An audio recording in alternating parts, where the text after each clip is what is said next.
Great. Well, welcome everyone. This is a really exciting day. This has been a 2.5-year process for us, and we're just really excited to be able to come today and announce this approval by the state of Tennessee. We remain very excited about the prospects of really accomplishing transformational things in the future for healthcare. We're very excited about the benefit we can bring to improving population health, behavioral health, and addressing the addiction crisis in our area, and many other wonderful things. And I'm just so glad that the region has united behind this concept. And I want to thank Alan for his vision. Well, Roger, thank you. First of all, let's start by talking about what this is all about. It's about the people that live here, the people that make this their home. Healthcare is changing, it's evolving, and when you talk to people about whether it's where they want to locate their businesses or where they want to live, where they want to retire, they want a stable, successful, well-capitalized healthcare system with doctors that can take care of them. And that's ultimately, at the core of what we do. And what we're trying to do here is sustain that in the future in an environment where today there was an announcement by Bank of America, 61% of healthcare CEOs expect that in the next 3 years, merger and acquisition opportunity is going to increase. More and more hospitals are being bought, consolidated, closed, and we're trying to prevent that. And the document that's before you today is really a culmination of 2 years of discussions with the state to try to help us evolve in the healthcare system, but also meet the needs of these communities and be able to evolve in a way that we can do that. I want to give credit to the boards of both Wellmont and Mountain States. They don't get paid to do what they do. They show up, they take a lot of time to consider all the alternatives and all the different dynamics in healthcare. And they have spent an enormous amount of time considering all of the options and all of the alternatives for each health system. And as Wellmont went through their process at the beginning and Mountain States looked at our own opportunities, we realized that at the end of the day, no organization in this country is going to be more committed to the future of healthcare in this region than the people who live here, grew up here, go to church here, raise their children here, and that's ultimately why this is so important. And we'll look forward to answering your questions, but I want to give credit to the boards because it took a lot of work on their part to get us to this place. Good comments, Alan, and I want to say on behalf of all of our employees who work within our health systems, our management teams, it takes a real concerted effort to go down this process for the 2.5 years that we've been pursuing the COPA in Tennessee and the cooperative agreement in Virginia. And without their continued strength and support along this process, I'm sure that many other organizations have attempted to do what we're going to do and have fallen by the wayside for one reason or another. Without the support of our co-workers and physicians and other staff members, clinical caregivers, as well as the community support that we have from all over the region in helping us to devise our plan and put together our application, we really owe a debt of gratitude to them. I'd also like to express our appreciation to the state of Tennessee for all of the time and effort that the Attorney General's office has put into reviewing our application and justifying their final decision based upon the merits of the application, as well as the Health Department of Tennessee, the staff members there that have helped us work on our Population Health Index. Nowhere across the country has there been as significant a COPA application with the amount of commitments that we're putting together and putting on the table with this application across the country. It doesn't exist anywhere in the country. And we're very fortunate and we're very pleased to have had been presented with the opportunity to exercise this option and work towards the benefit of the citizens in our region for better health. Thanks, Mark. Great comments. And really, all I could add would be echoing the sentiments that you've heard. I would like to just state, this has been something that's been a vision for some time, and there's been a lot of effort on a lot of folks' behalf, not just the board members, but community members that really stood up and fought for what the vision really is going to result in, which is a lot of access to services that we don't have today. So we're very excited about that. I'd like to do a call out to our board, though, and as well as I know Roger would to his board as well. The prior chairperson, Barbara Allen, who started this process, and we transitioned into my being chairman in this coming year, so I get the results or the benefit of being here today. But there's a lot of folks who went into this, that put a lot of time into this, and as Alan said, we don't do it for the pay. We do it because we really have a passion for what this community needs from a healthcare perspective. And this is a truly exciting announcement for us today, culminating almost anticlimactically what's been a long saga. But we thank all of you for being here and appreciate everyone's support. Alan, this begins a process. Bart, this begins a process for you all. Can you just more concretely as you can walk us through what's going to happen and when over the next few months toward there really truly being a ballot health? Well, first, we still have the opportunity to work with Virginia as the Department of Health there evaluates our application there. Their work continues, and we're certainly working very closely with them to make sure we answer all their questions, and that continues. As that happens, we'll also begin the process of planning for what needs to occur operationally for the transaction to consummate in early 2018. There's already 17 functional teams that have been doing work under Bart's supervision that have been doing work to begin the process, what we're permitted to do, because we still want to make sure we're complying with federal antitrust law, and that work continues. So those are the steps that need to occur for us to get to actual closing. And now that the state has approved it, it allows us to work a little bit more closely on some of those plans, which we couldn't have done before because we are still competitors. Do you anticipate any hiccups in Virginia? Their window, I think, is the end of this month. Do you anticipate any issues there? We don't want to speculate on that. We're going to keep working with them and hopefully get them comfortable so that they can approve it. You guys asked for and received the extension in Virginia because their decision was going to coincide with Tennessee. Have you met all the criteria have you supplied all the information that Virginia's looking for, or are you still in that process? We're still in the process of sharing information with Virginia as they have additional questions or comments that they would like for us to provide feedback on. That process has been moved along smoothly. As Alan indicated, we've been working very closely with the Health Commissioner in Virginia to address those matters, and appreciate their allowing us to extend that time frame just a little bit to kind of wrap things up in Tennessee and then focus our attention on Virginia. There's been no louder critic of this than the Federal Trade Commission. With the COPA today, do you feel like you've heard from them for the last time? Well, again, don't want to speculate on what their feelings are on this. What I would say is that the COPA is well within the parameters of federal law. We have worked very hard to comply with the law, and we do. We appreciate the work the FTC does. Even while they've criticized what we've proposed, we've always appreciated their role in this. As Americans and as Tennesseans, we want to do the right thing for the public as well. So don't want to speculate on what they might do. I will say this, and I think this is important to say. We're watching it play out in Washington right now.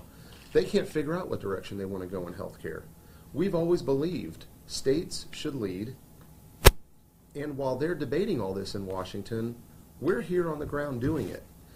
And, the reality is that inpatient utilization for hospitals is declining, and we've got to come up with alternatives. We've got to go where people are. And if people have needs for addiction, we got to go where they are. If we have children that have needs in the community, we got to go where they are. And an old model of competition with bricks and mortar, with capital arms races where you're wasting capital resources that are very limited in healthcare, that's not the right solution, in our opinion, for this region. And that's why, while they're debating all this, we're here literally working with the state, trying to create something that works for our region. And that's really at the end of the day, that's what the federal law is all about. The whole idea of state action immunity is all about states being able to step up and be responsible for what goes on within the borders of those states. And that's what this COPA is. It's Tennessee's approach for this region. And clearly the state of Tennessee agrees with that. Are there any last-minute, unexpected new restrictions the state placed on the COPA that was approved? Any certain This was areas you must meet that are new? This has been a work in when you say last minute, Nate, I'm not sure what you The mean. last couple of weeks, the last month, is there something that popped up that you weren't expecting, a new kind of restriction? I don't think so. No, we've been in constant dialogue with the Health Commissioner's Office and the Attorney General's Office to make sure that we, again, answer all the questions that have been raised and put together in place the steps that will be necessary to, with active supervision by the state, continue to provide clear and convincing evidence that we are providing a benefit to the consumer. Has that active supervision, has that taken form yet? I mean, is there an outline of a checklist that you guys are going to have to meet to talk about that a little bit? You will find that in the documents that are being posted by the state, and they are rather lengthy and quite detailed. Yeah, and to add on to to Bart's answer, there's a couple things. First, there's a structure. There'll be an independent monitor that is responsible for making sure we comply. There will be a compliance officer within the system to make sure we've got processes to ensure compliance. There's a population health index, and to be honest with you, that's never been done. So the fact that so there's a good chance that we're going to learn a lot as we go, and there's a lot of provisions in here where there's opportunities for us in the state to learn what we can learn and to adjust as we go if we need to. So there's some safety valves built into this thing, but there's 28 population health measures. There's 25 population health measures. There's 28 measures related to access.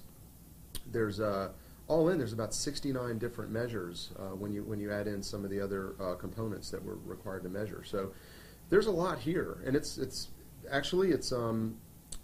very robust, and I think that gives a lot of transparency to what we're trying to do. Yeah. I think just speaking from the board's perspective is that the terms of certification are really important because they provide checks and balances to this to Ballot Health that will be in place for a long time to come. And we're looking forward to working with the state of Tennessee and the Commonwealth of Virginia as we prosecute this new. Well, I shouldn't say prosecute, but as we embark on this journey, and we're going to learn a lot, as Alan said. But the checks and balances are important, and as citizens of the region, that's really important in a well-functioning democracy to have those. So we look forward to working with the state as partners in this. Yeah, that's okay.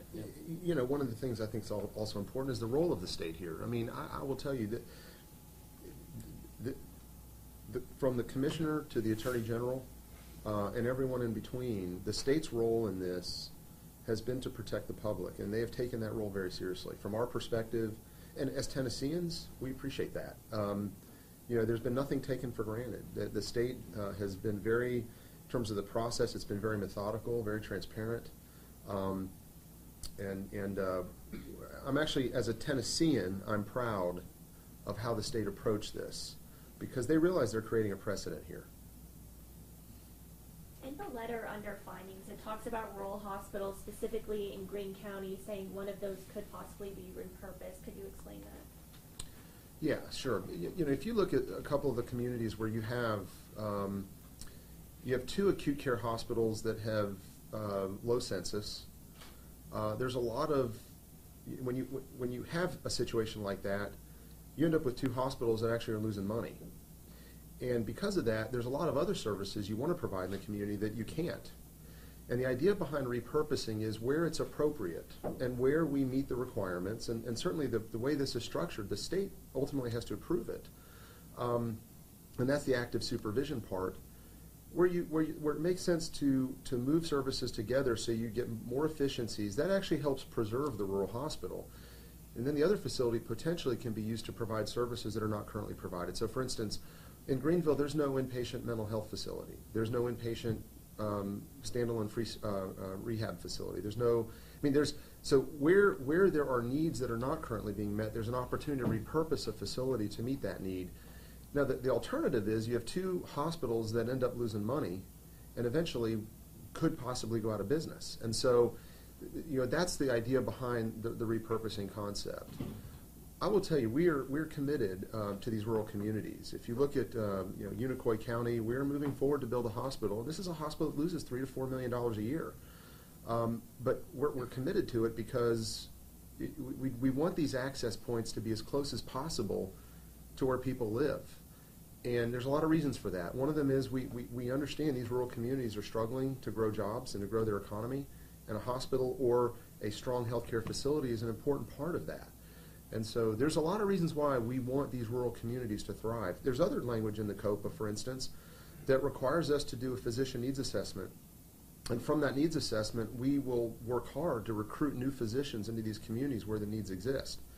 And that's an important commitment that we've made. That's really important. There'll be a rural health plan that we'll be submitting, but front and center in that rural plan is to make sure that we're doing everything we can to provide physician access in those communities. Will this new health system accept all forms of insurance? Yes. All companies? Yeah, there are provisions that require us to negotiate in good faith with every payer. There's provisions that if we can't reach an agreement with a payer, that there's under the supervision of the state, there's mediation and then arbitration. There's what's called, I think, final offer arbitration, where if the payer agrees to it, then we have to comply with whatever the arbitrator says. And there's also a provision that if payers go out of network and choose not to contract with us, we still, the cap on price growth, the cap still applies. They did put a provision in there that provides a higher cap if an insurance company chooses not to contract, which is sort of done as an incentive to get the insurance companies to want to have contracts with us. So I think it's a very balanced approach, but our intention is not only to serve everybody that's covered by any payer, but there's also provisions. Currently, our current commitment for charity care, we actually have increased our commitment on charity care. Where Marvin, what is our current? 200%. We'll go to 225%. Yeah, right now the threshold for being qualified for charity care is 200% of the poverty level. We've raised that to 225% of the poverty level, and so if you qualify for charity care, we write off we write off all of it, right? We write off all of we write off all of the bill, so it's free for people that qualify for charity. So, and then there's also a provision for folks that are underinsured, where we provide discounts for people that are underinsured. So there's clearly a public benefit, that's a clear and convincing public benefit, that more people will benefit that are low income. Let me just say it this way: more low income people will benefit because of this merger than would have otherwise. Can you talk about the mental health commitment in this and why this seems to be significant, not just for our region, but statewide? You know, if you look at the addiction problem in this region, we're ground zero. Tennessee is one of the states that leads the nation. We're number 2. We're number 1 in Tennessee. I think Tennessee is number 2 in the country. And then where you find addiction, you also find about 50% of the people with addiction have comorbidity in terms of diagnosable mental illness. And so we have a great partnership with Frontier, and our expectation is to look at where there's crisis issues and address crisis problems, and then to try to plug people in from inpatient services to community-based mental health. And that's really where our focus is going to be, both for adults and children. You best serve people with mental illness or mental distress, again, in the community where they live, where you help them deal with their challenges as opposed to institutionalizing people. And that's really where we're heading in terms of mental health. In terms of addiction, our intentions are to invest in a residential addiction recovery campus that doesn't exist anywhere in Tennessee or Virginia right now. So I suspect that what we build or implement will become a destination for people that have addiction from all over the Southeast. You're talking about a new facility Yes, as sir. a part of this? Mhm. And what would that be? Would it be an addiction treatment or mental health hospital or inpatient? It would be a residential addiction treatment campus, and one of the models I would look to is, for instance, the Talbot Recovery Center in Atlanta. That's one such model where you have residential, where you have acute all the way to residential, the people that have lower acuity but the need for getting back into the community, and you have in that enterprise, you've got intensive medical care, you've got intensive counseling, Once somebody's addicted, they're always addicted, and now you have to teach them how to manage through it so that they can get back to their lives. And I've seen this over and over again. It's very successful. I know at Talbot Recovery Center in Atlanta, for instance, several companies use that facility for their employees that face addiction challenges. And I suspect that once we do this, we'll see that our facility will be a place that employers all over Tennessee and Virginia will want to use. When you take two systems that, by your admission, have been highly duplicating in services and in staff, and you form them into a new company, you've made it clear in the COPA application that it's going to mean big changes in staff levels and in purposes of facilities. What can you give us by way of nuts and bolts about what you know now about impact on staff levels for both systems, cumulative and when this is all over with combined? Probably important to answer that question in context of what the alternative would be if we did not merge. Just to give you an indication, I mean, over the last 2 years, we've seen challenges with volumes because our region has had no population growth in 5 years, and the projection is less than 3% population growth over the next 5 years. At the same time, we're seeing a declining inpatient utilization rate, and by our math, over the next 5 to 7 years, we're talking about a 30% decline in our inpatient volumes. So as boards look at that and start thinking about what that means, if we did not merge with each other, it is very likely that each system would have to look to join other systems based elsewhere. Wellmont was on that path 3 years ago when they made the decision to do this instead. And what you hear in any of those models is, well, you know, your corporate structure, all the stuff that you do in the community, you don't need that anymore because now you're part of a larger system. And what happens in that model is you'll lose, by our calculations, close to 1,000 jobs in the region because by eliminating both Wellmont and Mountain States, all of that synergy from eliminating those jobs would benefit the balance sheet of the system that acquired us.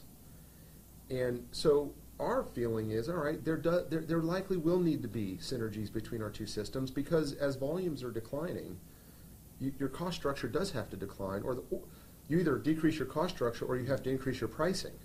And I don't think Eastman and Food City and our other employers here want to pay more. So the idea here is to merge together. Yes, there will be some synergies between the two systems, but those synergies stay here in the region. And those are the dollars that we use to invest in the $300 million of spending commitments that we've made for addiction recovery, expansion of pediatric services, research. When you spend $300 million on those things, one of the byproducts of that is you're creating jobs. So while you're eliminating unnecessary duplication, by reinvesting that synergy over here and creating a new addiction recovery campus, you have to staff it, and that creates a new type of job. And that's what this is about. It's not about merging to eliminate jobs and save money. It's about merging to get synergies and efficiencies and then reinvesting those dollars here in the region. And the things we're going to be investing in will create jobs. If you invest $85 million in research at for instance, ETSU, there's a 2 or 3 to 1 return on that investment. It creates jobs. And so there's an economic benefit here to this. I don't know if Bart wants to add anything. No, to it. you've done a good job. I'll add, I think an important point. You know, as we were doing our analysis when we were in conversations with a range of potential merger partners, one of the things that we discovered was that if we merged with an out-of-market competitor, we would end up basically shipping about $50 million of capital out of the region. That's right. So it's not just about jobs, it's about capital. And that capital is staying and being reinvested back in our health systems so that we can continue to improve our clinical assets and our clinical care and maintain our facilities. So that's one of the other value propositions behind this merger. Yeah, there's a fun, I'm sorry. To follow up on Josh's question about those synergies, are we talking mainly behind the scenes, administrative, as far away from the bedside as possible? Well, that's a great question. First of all, one of the things we're pleased about is that under the COPA, and this is something we agreed to, there's a lot of discussion about this with the state, 13 of our 21 hospitals will be rural hospitals as classified by the COPA. For 2 years, we will not be terminating without cause any employee in any rural hospital. What that means is if we have to terminate an employee for cause because they do something that's bad for patient care or something, clearly we have to have the flexibility to do that. So the COPA is designed to protect jobs, so people will not lose jobs in these rural hospitals as a result of the COPA. Secondly, your staffing, your clinical staffing is always going to be driven by volume. So if we see a decline in inpatient hospital utilization, there will be a decrease in the number of hours that you provide overall because the staffing is tied to hours or to the patient volume. That will always be the case. So if the volumes go down, your number of clinical staff will likely go down just as the volumes do. But as we invest in these outpatient areas of care, that will create those new job opportunities. Again, we want to go where people are. More and more people are seeking care in outpatient settings, not necessarily inpatient settings. And so we have to invest those dollars there. The other part of your question is, yes, there are. I mean, the biggest projection is, Nate, I think you sent an email earlier asking this question. The biggest projection of synergies in the near term, when I say near term, is in the next 2 to 3 years, comes from elimination of duplicative administrative jobs. And our turnover rate, if our turnover rate is 10 to 15%, we have a couple thousand people in the corporate structures between the two systems. It's pretty easy to reach the conclusion that a lot of the synergies can come from just simple turnover. At Mountain States, we have 500 fewer FTEs today than we had a year ago. We didn't lay anybody off. That happened because of turnover. Full-time equivalents. That's right. That's correct. Thanks for clarifying that. And I guess if I can just jump in and just, for a little more specifics, I know we talked, Bart, at one point you said we won't know a specific kind of ballpark number until we get to the point where the COPA is about to be approved. Well, COPA is approved, and you all are talking if we were to merge with someone else. Well, at this point, you're not. So I think specifically, can you give us an idea through attrition, even or through the synergies, how many short-term people are we looking at? How many jobs? Marvin, wasn't the synergies on the front end about 250? 250, which honestly, that's half of what Mountain States alone has declined this last year. So now the alternative is about 1,000. So that's why we think this is better for the region than the alternative. Have you determined where your level 1 trauma centers will be? No. Have you determined where your hub will be for cardiac care? No. Cancer care? No. Pediatric care? Yes. Where will that be? Well, Niswonger Children's Hospital. Right. Hey, let me help you get excited about this, because right now a lot of children in Kingsport and Bristol end up going to East Tennessee Children's Hospital. I think you guys have a relationship with the East Tennessee Children's. Just picture this. A region-wide system of access for children under the Niswonger brand, where we have connectivity in every emergency department with Niswonger, so the doctors in the rural communities can access the emergency physicians that are pediatric trained at Niswonger. A system of transfer so that children can get to the hospital as quickly as possible. We're actually developing an idea right now for pregnant women who are drug addicted that we're working on. There are enormous possibilities now because of the critical mass and the scale that we have throughout the region. I mean, this could never happen. Creating a region-wide system of care for children that is focused on everything from third grade reading, because that's one of the commitments we've made, is to focus significantly on third grade reading to make sure our goal is for every child at the third grade level to be able to read by the end of at grade level by the end of the third grade. People might ask, why does the health system care about kids that read at third grade level? Well, if they don't read at third grade level, they're 4 times less likely to graduate from high school, which means they have a very difficult time with economically, which leads to poor health. And so there's a high correlation between literacy and health. So those investments are important. That's going to be part of the system of care for children. It's not just waiting till they get sick.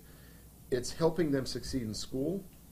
It's expanding our programs for child obesity. One of them is the Morning Mile program. So everywhere a child goes to school, they come to school early for an hour and exercise for 40 minutes.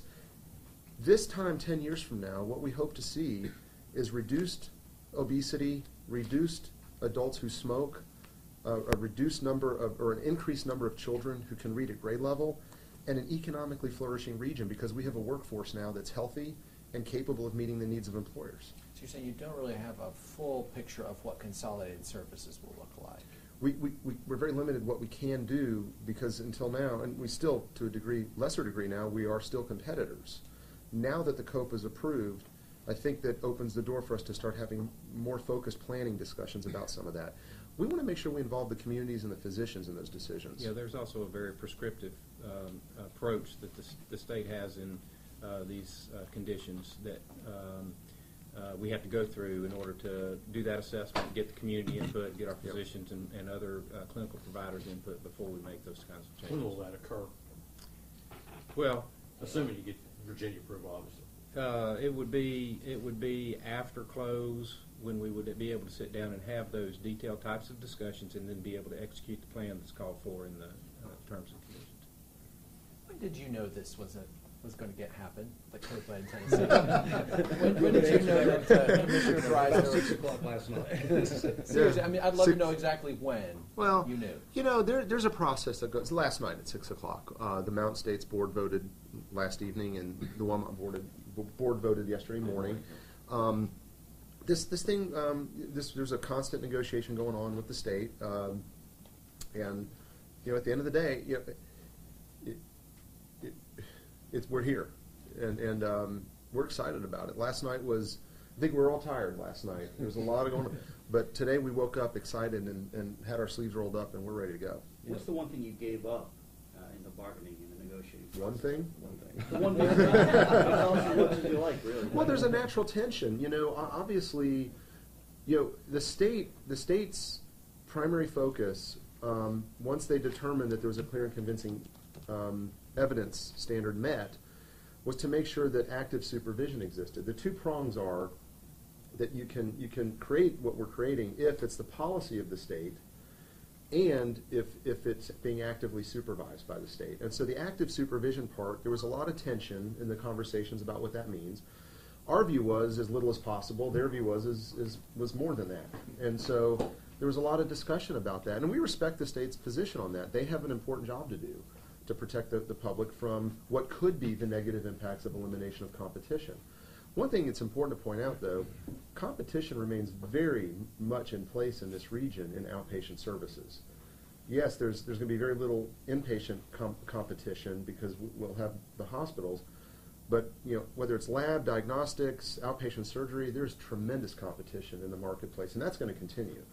But that was really the biggest give and take. In our view, it was more of a take from the state's perspective than a give, but the active supervision piece was an important part of the dialogue, and that's all reflected here now. And you can see where there's areas where the commissioner has discretion. I guess at the end of the day, now that the state has approved this, they are our regulator, and their job is to make sure that we do what we say we're going to do. But we're also partners. The state's got a goal here, and the goal is to improve the health of this region. And in that respect, we are partners, and I expect that we're going to work very closely with the department and whoever else will work with us, foundations and others, who want to step in and help us achieve the promise of this. Yeah, at the end of the day, from the board's perspective, when you go through a negotiation, this was a very robust negotiation process that ended yesterday. The important thing to us was the benefits outweigh what we were going to negate. And clearly it did that, and clearly it was voted on in that, but knowing that. So we all come behind this in full support. But we know we've given up some things that we got today from a control perspective, whether it's finances or whatever it may be.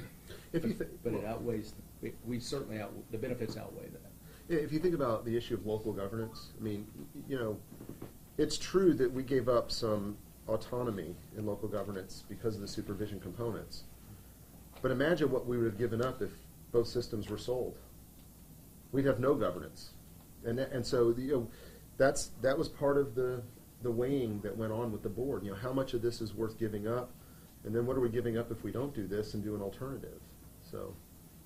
Talk specifically about the supervision. Will they come in like monthly to do like maybe monthly audits or quarterly, or kind of talk about how that's going to work?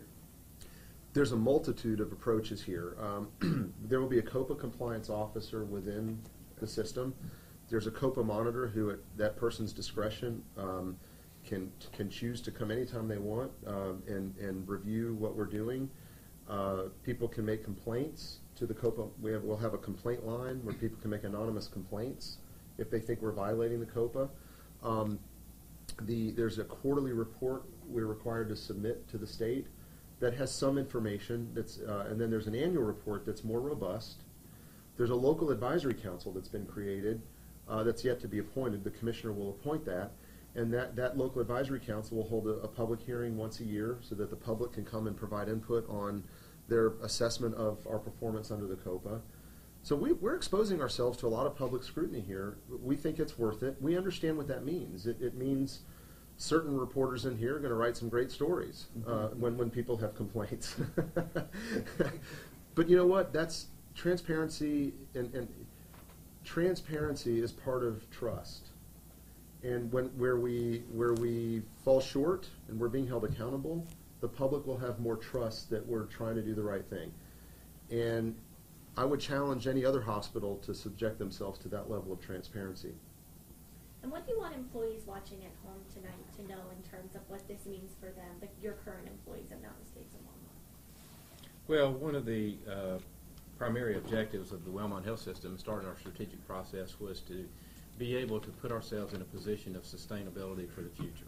And I think the message that we want to carry forward, not only to our own employees but to the community at large, is that we are going to be in the healthcare environment working and looking after the health of the citizens of our communities for many years to come by virtue of this partnership that we're developing. And our employees will have a solid place to have gainful employment, and not only in the services that we provide today, but in the development of new services that we're promoting for the future. You know, there is no greater blessing or privilege than to serve others who are vulnerable. And we are always going to need the best of the best who have that type of servant's heart. So what I would say to our team members is come to work tomorrow, do the best you can do for the people we serve, and the things that we will be doing will be designed to help create an environment where they can continue to do that. And assuming you get Virginia's approval, when can people at home start to see you make the transformation from Mountain States and Wellmont to Ballad? When will people, the general public, start to see that transformation happen? If Todd and team do their job well, hopefully really quickly. As our name changes and we start to implement the Ballad Health culture. Hopefully, from the perspective of our patients, what they will see is the same two systems coming together, doing what both systems do very well today. When people have medical needs, and I've said this since the day I got here 4 years ago, there's no difference between, you get below management, there's no difference between Mountain States and Wellmont. The employees that work in our hospitals grew up here. They care about the people that live here. No matter what hospital they're in, they're going to give them the best they can give them. And I have every faith and confidence in our team members to keep doing that. And hopefully they'll see nothing but the continuation of great hospital care where it's delivered. Over time, what you'll start seeing is, as we develop some of the new systems of access or new points of access, that's where they'll start to see some of the changes. What do you want to say tonight to people who are hearing this and are letting us know, I'm worried about this. Competition's good. I'm concerned about only really one health system in my community. What do you want them to know tonight? Yeah, I think we all understand that. I mean, we've talked about that. We agree that generally competition does lead to good outcomes. One of the things that's important about healthcare is the reality is we have enormous competition, even as a merged system. You have Mission in Asheville, you have Knoxville, you have Vanderbilt, you have University of Virginia. People today are more mobile than they've ever been for healthcare. Employers today will send employees outside of where they live to get care if they can negotiate with a high-quality health system. We're going to have enormous competition. And so I think number one, it's important to realize that competition really is going to continue from that perspective. The second thing is, if you look at where, if you look at the COPA and the quality measures that are in the COPA, we are required to demonstrate that we're improving quality over time. And so there are really good provisions in here to ensure that quality doesn't deteriorate. And one thing that's a fact, the pricing growth caps that we've agreed to are more than 30% below the current hospital consumer price index for hospital pricing growth. Our pricing growth here will be 30% below what all other hospitals are seeing. So what we're committing to is delivering higher quality of care at a lower price over time, and we think if we do those two things well, we will become very competitive with all those other hospitals around us that compete with us. So I think Alan pointed out to you, a couple of the points that we would want the local citizens to realize and understand, the protections that are built into the application process. The other piece that I've heard in the discussions has been, you're taking away my choice. And as we pointed out when we filed our application several years ago, the opportunity for choice is actually broadened in the merger of our two organizations, because the patient will have opportunity to go to any location they want to go. You heard us talk about insurance plans already, where we're going to be participating in all the insurance plans, so that will be universal across the health system. So there should be no access issues and freedom of choice to go anywhere for any service that's provided within the system. And then to add on to that, the additional services that we desire to bring to the communities by expanding our services or expanding the physician specialties that are available to the community, it's actually not taking away anybody's choice. It's enhancing their opportunities for health care locally. Sure. Yeah, I'd like to add on what Bart said, because I had a friend just recently share with me. He had his mother, brought his mother to one of the other systems hospital, and he had to fill out all this enormous amount of paperwork because she's elderly and infirm. And so now, as we bring ballot together, the information will be seamless across the health system, so that if you live in one city but need to go to the ED in another city, they'll be able to pull up all of your records. So that will be seamless across the entire health system. The other thing, I just want to emphasize also is that one of the things that troubles me most in our region is the addiction crisis, and the fact that we have 50 out of 1,000 births in Sullivan County are NAS babies. And Niswonger has had to build an entire new ward, a NICU ward, just for NAS babies. Okay, that is tragic. And one of the things we can do by coming together is build this new addiction treatment facility that Alan is talking about.